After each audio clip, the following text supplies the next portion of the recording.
अहिल्यानगरमध्ये LCBची मोठी कारवाई. MIDC आणि श्रीरामपूरमध्ये अवैध धंद्यांवर छापे. 5.68 लाखांचा मुद्देमाल जप्त.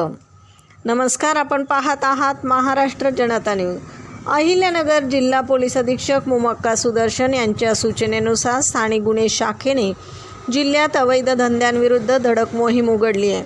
दिनांक 22 जुलै रोजी LCBच्या 2 पथकांनी MIDC आणि श्रीरामपूर शहर पोलीस ठाण्याच्या हद्दीत छापेमारी करत तब्बल 7 गुन्हे उघडकीस आणलेत. या कारवाईत 13 आरोपींना ताब्यात घेण्यात आलं असून 5,68,560 रुपयांचा मुद्देमाल जप्त करण्यात आला आहे.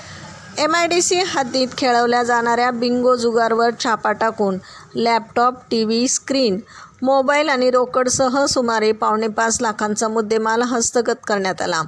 तसेच देशी विदेशी दारू आणि जुगाराच्या इतर ठिकाणांवरही धाडी टाकून आरोपींवर महाराष्ट्र दारूबंदी आणि जुगार कायद्यान्वये गुन्हा नोंदवण्यात आला आहे.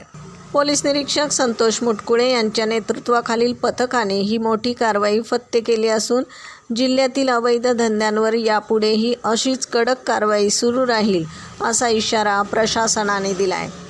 प्रतिनिधीसह महाराष्ट्र जनता न्यूज, अहिल्यानगर.